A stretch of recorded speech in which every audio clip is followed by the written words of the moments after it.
nanomboka io mareny io ny fifanatrena teo amin'ny gouvernemanta sy ny parlemanta teny anivon'ny anteny-mera amin'ny pirenena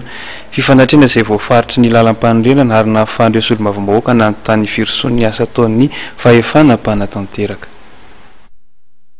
Nisokatra tamin'ny fomba ofisialy andro amin'ny maraina ny fifanatrehana teo amin'ny mpikambana eo anivon'ny gouvernemanta tarihan'ny Prime Ministre Coly Roger sy ireo solombavambahoaka teny amin'ny lapan'ny anteny-mera pirenena teny Tsimbazaza.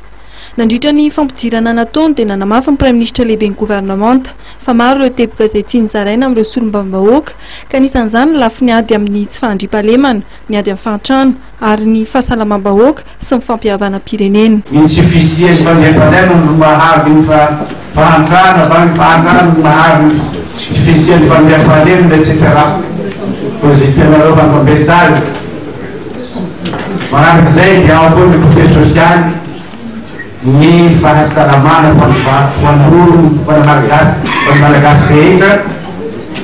ary ny fianarana fanabeazana indrindrandrindra fanabeazana fa sy fianarana ihany ho an'ny malagasy rehetra koa maro mesaky nataonay amin'io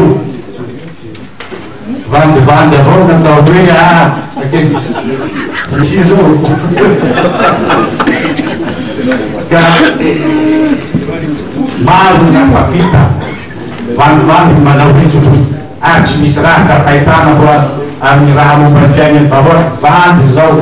Manoloana izany anefa dia mananeviny ihany koa ireo solombavambahoaka ka nisan'izany avy amin'ny vondrona parlementaire tiako Madagasikara izay nitondra fanakianana tamin'ny gouvernemanta. Tena izy aloha zay tsy dia miandrina amin'ny gouvernemanta tsy mahavita azy io aminay ny tena izy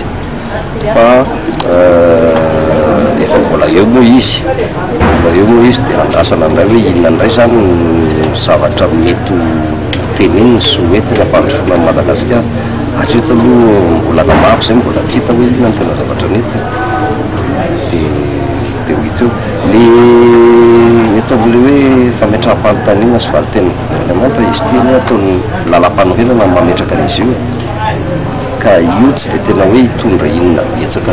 betsaka inona fa rehefa avy mametraka fanontaniana le solombavambahoaka izay hamalin'ny gouvernemanta azy io dia hamalin'ny gouvernemanta azy. Mariana fanatratra 3:30 ny fanontaniana ezana ovaliana amin'ity androany ity ary nombana bebe koa amin'ny fanairana ny gouvernemanta amin'ireo asa sasasasany izay tsy mandroso any amin'ny faritra ny viny avy ireo solombavambahoaka.